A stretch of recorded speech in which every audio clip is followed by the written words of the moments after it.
Madrid, año 1902. En el corazón de la capital, en el segundo piso del número 45 de la calle Fuencarral, residía un hombre cuya vida y muerte encapsularían las rarezas y brutalidades de la época. Don Pascual Manuel Pastor Pérez. A sus 48 años, vivía consumido por un miedo que se haría trágicamente real: la obsesión de que sería asesinado. 14 años después del infame crimen de Luciana Borcino en esta misma calle, la tragedia volvía a sus adoquines, esta vez blandiendo un arma tan cotidiana como terrible: una plancha de hierro. Soy Vanessa y esta es la crónica del crimen de la plancha.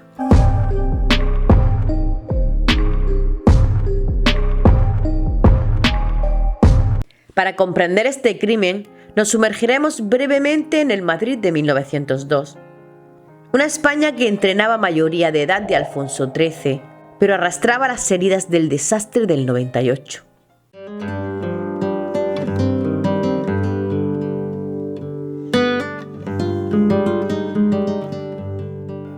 Una capital de profundos contrastes. Los primeros automóviles y la luz eléctrica convivían con la pobreza extrema y la dura vida de las clases trabajadoras, especialmente la de las mujeres empleadas en el servicio doméstico, a menudo en condiciones de gran vulnerabilidad. En este escenario volvemos al número 45. Allí vivía don Pascual, soltero, de sus rentas, unas 15.000 pesetas anuales, una suma considerable. Pero lejos de ser un bon vivant, era la definición de excéntrico. Moraba en un piso de buena zona, pero rodeado de trastos y miseria. Su dieta era casi inexistente: 2 onzas de chocolate a mediodía, fiambre o dulces por la noche, un régimen que lo tenía, según las crónicas, al borde de la desnutrición. Su única llamativa extravagancia: alquilar cada tarde un coche de caballos para un paseo hasta la Moncloa. Y sobre esta existencia singular, una sombra constante: su pánico a ser asesinado. Una paranoia que lo llevó a despedir a su cocinera de forma fulminante en plena noche, convencido de que ella era una amenaza. Tan abrupto fue que la portera del edificio, Francisca Sánchez, tuvo que acoger a la empleada despedida.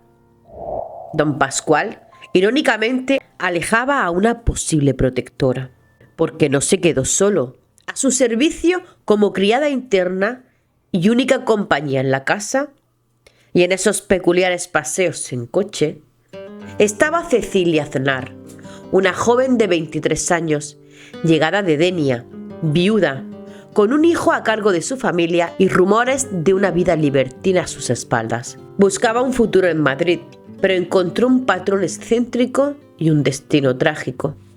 La convivencia diaria entre don Pascual, paranoico, avaro con la comida, pero con dinero guardado, y con su única rutina lujosa compartida con ella, y Cecilia, joven, necesitada, con un pasado complicado y quizás buscando una salida, en la intimidad de aquel piso, inevitablemente generó una atmósfera cargada, una tensión que, alimentada por factores que desgranaremos, explotaría de forma inimaginable en la fría madrugada del 22 de junio de 1902.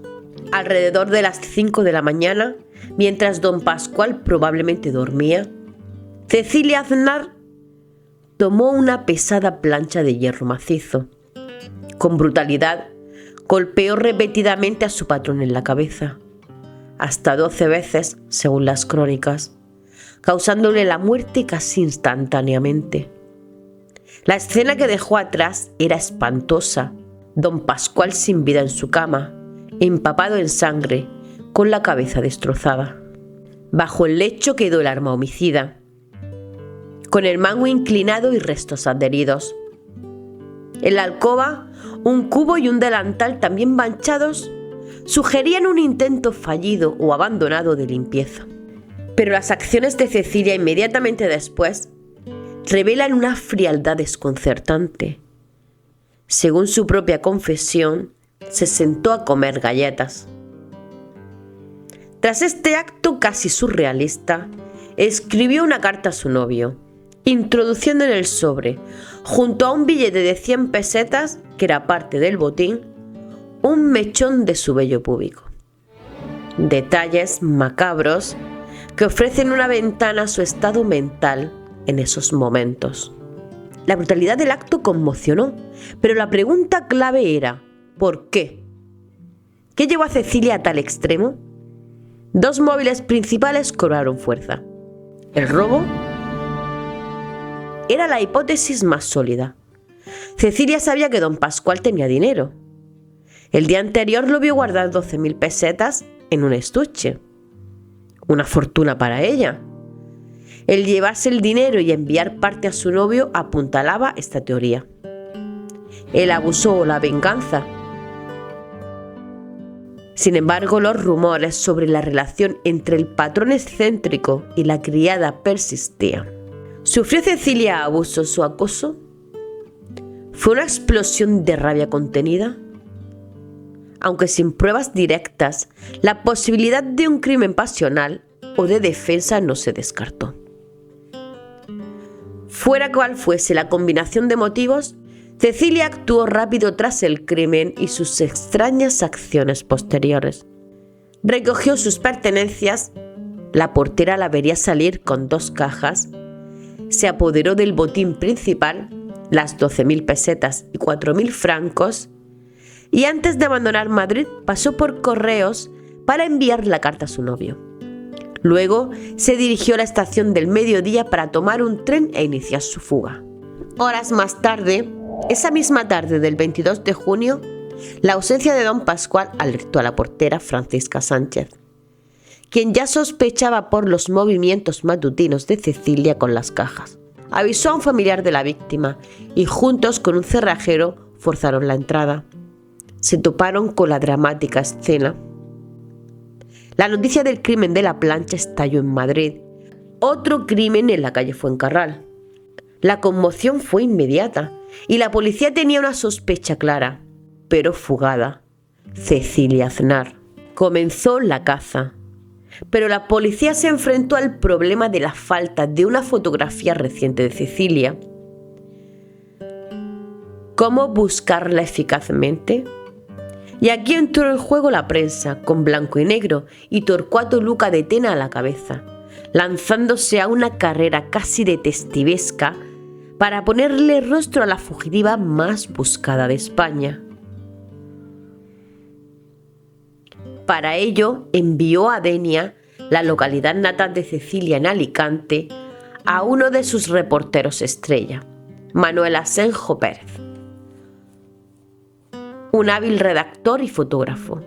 Su misión era clara y urgente: conseguir una fotografía de Cecilia Aznar. Comenzó así una auténtica carrera periodística y detectivesca en la costa levantina. Asenjo llegó a Denia y con la ayuda de contactos locales clave como el hotelero Constancio Felipo, empezó a tirar del hilo. Indagó en lugares como el balneario Diana, punto de encuentro social, donde muchos recordaban a Cecilia. Surgieron los detalles sobre su carácter desenvuelto, su breve y trágico matrimonio, su hijo y sus persistentes rumores sobre su vida libertina. Sin embargo, las pocas fotos que algunos recordaban eran consideradas impublicables o comprometedoras. Parecía un callejón sin salida. Asenjo no se rindió. Entrevistó a los fotógrafos locales, como Antonio Belda y los hermanos Marshall, pero ninguno conservaba negativos de Cecilia. La frustración crecía. Para acelerar la búsqueda, Constancio Felipo y el director del periódico local El Clarín, Josep Cardona, difundieron la noticia. Habría una recompensa económica para quien facilitara una fotografía útil de la fugitiva. Y la recompensa funcionó. La pista definitiva llegó de la mano de un antiguo amante de Cecilia, un marinero llamado Anthony Bisquet. Se presentó ante Asenjo y tras compartir detalles de su relación con ella después de que enviudara, le entregó el tesoro que todos buscaban, una fotografía nítida de Cecilia Aznar. Personas que la conocían bien confirmaron su identidad sin dudarlo. Mientras Asenjo triunfaba en Denia, en Madrid, la investigación oficial seguía a tientas. El 3 de julio, el juez instructor José María Ortega Morejón, ante la falta de resultados, emitió formalmente la orden de busca y captura. La descripción oficial difundida era imprecisa. Mujer bella, media estatura, pelo castaño claro, porte desenvuelto. Solía llevar mantilla. Esta vaguedad provocó una serie de detenciones erróneas y situaciones casi cómicas en distintos puntos de España, llegando a detener incluso a una monja que se había fugado de su convento. Pero la situación estaba a punto de cambiar drásticamente. Manuel Asenjo regresó triunfante a Madrid con la fotografía. Luca de Tena, para asegurarse al 100%, llevó la imagen al número 45 de la calle Fuencarral. Los vecinos no tuvieron dudas. Era ella la criada de don Pascual. Asenjo, además de la gloria periodística, cobró parte de la recompensa ofrecida. Blanco y Negro preparó una edición extraordinaria con el rostro de Cecilia Aznar, ocupando un lugar destacado en la portada. El impacto fue descomunal. La tirada se agotó en horas. Otros diarios reprodujeron la imagen y de repente la cara de la presunta asesina del crimen de la plancha era conocida en todos los rincones de España. La caza, ahora sí, podía comenzar en serio. Cecilia Aznar ya no era una sombra anónima, tenía un rostro y todo el país estaba buscándola. La pista definitiva llegó desde Puigcerdá, una localidad gerundense en plena frontera con Francia. Allí, donde hacía unos días se había instalado en una pensión conocida como Casa La Pascuala, una joven que se hacía llamar Pepeta Sánchez. Decía ser valenciana y no pasaba desapercibida. Parecía tener bastante dinero y gastaba con una generosidad que llamaba la atención en el ambiente local. Fue cuestión de tiempo. Alguien en Puigcerdá vio la fotografía en la prensa y los rasgos le resultaron inconfundiblemente familiares. Era Pepeta Sánchez. La conexión era clara. Avisaron a las autoridades.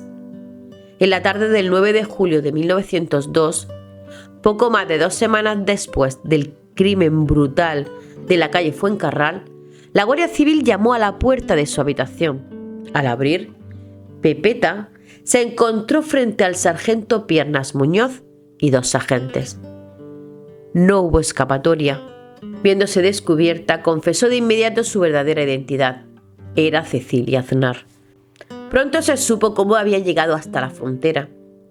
En su desesperada huida desde Madrid, Cecilia había caído en las redes de 2 timadores profesionales, Francesc Garreta y Jaume Iglesias. Confiando en ellos, les había entregado una parte considerable del botín robado, unas 3.000 pesetas, a cambio de la promesa de ayudarla a cruzar a Francia y escapar definitivamente. Pero los estafadores simplemente la enviaron a Puigcerdá con falsas esperanzas. Se quedaron con el dinero y desaparecieron, aunque serían detenidos poco después en Francia. La noticia de la detención de Cecilia Aznar causó una auténtica conmoción nacional. Su traslado en ferrocarril desde Puigcerdá hasta Madrid se convirtió en un espectáculo mediático sin precedentes para la época. En cada estación donde el tren hacía parada, multitudes se congregaban con curiosidad morbosa para intentar ver a la ya tristemente célebre asesina de la plancha. El juicio contra Cecilia Aznar comenzó finalmente a principios de 1903, rodeado de una expectación mediática máxima en Madrid. Fue acusada formalmente de robo con homicidio. La fiscalía presentó las pruebas. La brutalidad de los golpes con la plancha, el dinero robado, su huida, Todo parecía apuntar a un crimen motivado por la codicia. Sin embargo, durante el juicio, Cecilia dio un giro a la narrativa. Declaró que cometió el crimen cansada y desesperada por los continuos abusos sexuales a los que, según ella, la sometía don Pascual Pastor. Esa declaración introdujo la sombra del abuso como posible detonante, o al menos como un factor crucial en la tragedia, complicando la visión de un simple robo. A pesar de su alegato, el tribunal consideró probados los hechos principales. El 13 de febrero de 1903, Cecilia Aznar fue declarada culpable. La sentencia fue implacable: pena de muerte mediante garrote vil. Su destino parecía idéntico al de Higinia Balaguer, la otra criada protagonista del crimen anterior en la misma calle Fuencarral. Pero entonces ocurrió lo insólito. Apenas unas semanas después, los mismos magistrados que la habían sentenciado a muerte elevaron por unanimidad una petición de indulto al gobierno. ¿Por qué? Las razones exactas siguen siendo objeto de debate. ¿Pesó su declaración sobre los abusos, sembrando la duda sobre el móvil único del robo? ¿Influyó la presión social generada por la prensa?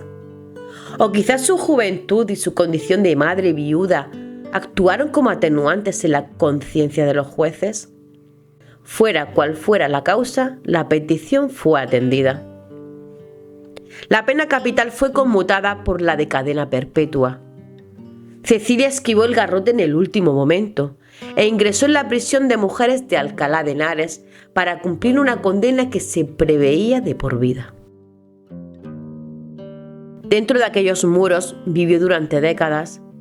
Se le permitió criar a su hijo durante sus primeros años, una práctica relativamente común entonces. Mantuvo, en general, buena conducta, aunque las crónicas registran un intento de fuga junto a otra reclusa en 1916, persiguiendo a unos soldados, que fracasó al entregarse ella misma al día siguiente. Su pasado mediático la alcanzó de nuevo cuando Manuel Asenjo, el fotógrafo que la cazó para Blanco y Negro y que llegó a ser director artístico de la revista, la visitó y la fotografió en prisión, dejando un testimonio visual de su largo cautiverio. Pasaron los años, la monarquía dio paso a la república y España se vio envuelta en la tragedia de la Guerra Civil. Y fue este convulso período histórico el que inesperadamente le devolvería la libertad. En 1937, en plena guerra y tras 34 años de reclusión, las puertas de la prisión de Alcalá se abrieron. El gobierno de la Segunda República y, según algunas fuentes, milicianos anarquistas que controlaban la zona, decretaron amnistía y excarcelaciones masivas. Cecilia Aznar fue una de las beneficiadas. Salió en libertad con 57 años. Y a partir de ese momento, en medio del caos de la guerra, se le perdió el rastro para siempre. No hay registros fiables de qué fue de ella.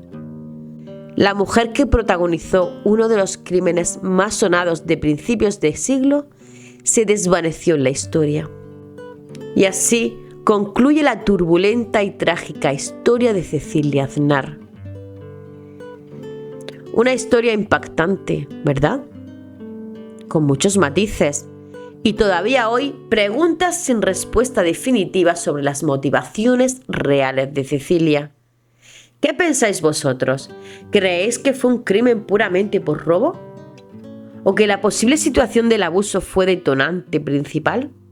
Me encantaría saber qué pensáis en los comentarios. Muchísimas gracias por acompañarme en esta investigación para la Crónica de Vanessa.